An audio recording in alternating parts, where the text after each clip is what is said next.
Hi guys, we're behind the camera today. We will go through Federer and Djokovic forehand. There are some points that we will analyze, very important points that I probably haven't been able to mention before on the forehand video that I made. But I wanted to go through some pictures. So the picture it's easier sometimes to analyze a little better some tips that we need to go through. As you can see, we have the picture. The first picture is Novak Djokovic with some notes in it. We're talking about the first note is about the shoulder rotation. We're talking about shoulders rotating.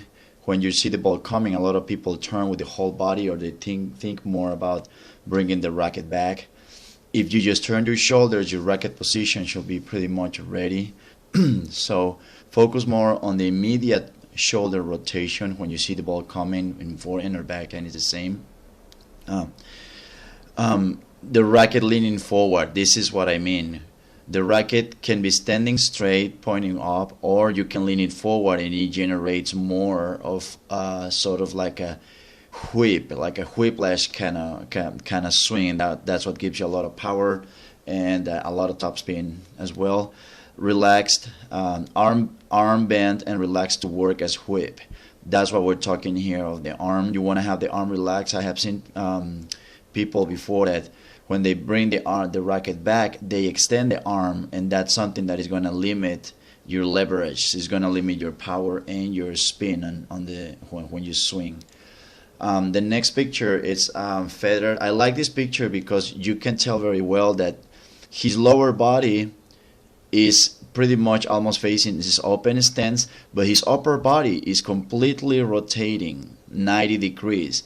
If you see, his hand is pretty much aligned with the baseline here. So when you turn, that's what I was talking about. You turn the shoulders when you see the ball coming. Turn the shoulders. If when you turn and you point with the right hand, if you're a righty with your left hand, if you're a lefty, if you point to the side, if you point to the fence, to the side, your shoulder rotates 90 degrees. So if you just focus on that, on bringing that shoulder, on pointing with that, using that arm to point to the side, that is going to create the rotation, the 90-degree rotation of your upper body. As you can see, the racket kind of blends in a little bit with the background, but you see the racket here is leaning forward, not as much as Djokovic's racket, but he's got the relaxed arm here and the racket standing there, leaning forward a little bit, and he's ready to generate that whiplash.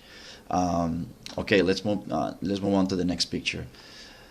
Elbow bend generates a spin. Okay, yeah. When you bend the elbow here, kind of like the jack sock kind of forehand, which is an extreme case.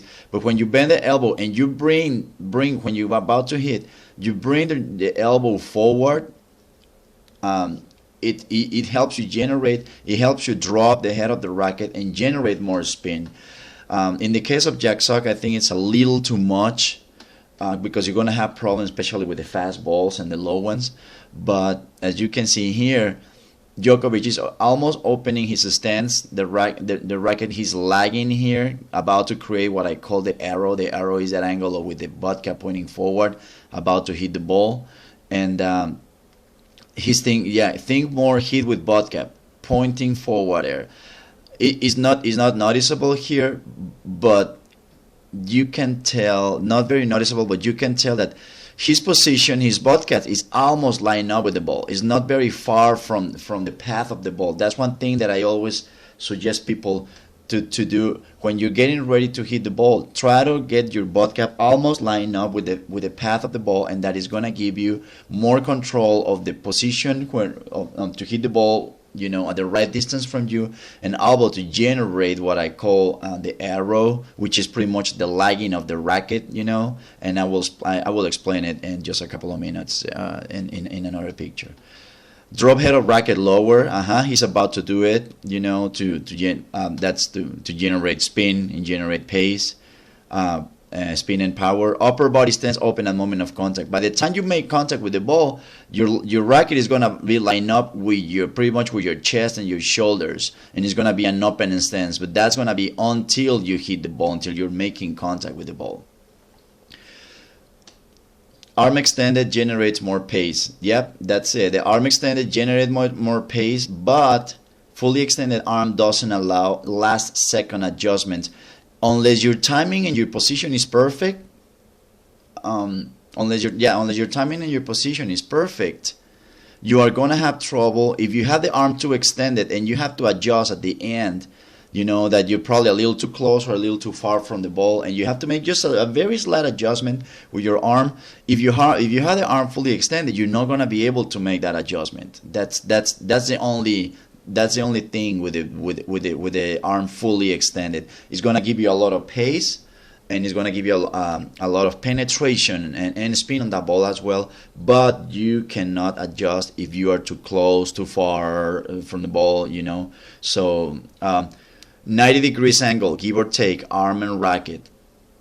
90 degrees angle is the position of his arm and the racket when he makes contact. He's making contact in front of him, and obviously he's not hitting the ball late. So you want to, between the arm and the racket, you want to have more or less, give or take, 90 degrees. That's what's going to help you generate spin and get that ball in front of you. That's what's going to help you hit the ball early. Try to make contact in core of body, racket parallel to ground. Try to make contact in the core of the body. Core of the body, we know we should be hitting between the hips and the shoulders. As many shots as you can hit in this area, that is perfect. That's the core of the body. Racket parallel to the ground at contact. The racket is parallel. Try to keep the racket at the moment of contact. Try to keep the racket parallel to the ground, because that means that it's brushing. That's when the ball is brushing. I've seen a lot of people that they allow that ball to come way too close to the body around here, and the racket is pointing down. So that means that the elbow is close to your ribs. You're adjusting your arms to hit that ball that is close to you, and the racket is usually pointing down. So you wanna pay attention to that. Try, if the ball is low, you wanna get low. Why? Because you still want to try to hit the ball with the racket parallel to the ground at that angle. So pay attention to that. Remember, try to move your core of the body. Low ball, get lower with your knees. So you try to hit with the racket in this position so you can brush. Use upper body rotation. Upper body rotation. You can tell that he jumped on that ball. The upper body is rotating from the moment he started. He's bringing the racket back, and the moment of contact, you see what I was talking about. He's lining up with the racket and his body in an open stance until he hits the ball, not before. Separate legs for power. That's one thing that I find very common in juniors, that when they're hitting or they're rallying during the point, they keep their legs too close, their feet too close to each other, so they have problems getting down, bending, especially on the low balls. They have problems moving forward, backward, or sideways. So separate the legs a little bit, especially when you are at the net. Head still at contact, that is very important. When you see the ball coming, the moment of contact, you want to keep your head still. You're not supposed to follow the ball with your head. After you make contact, your head has to be, you keep your head still, looking at the background for a split second, just to make sure that you can hit the ball solid with the strings.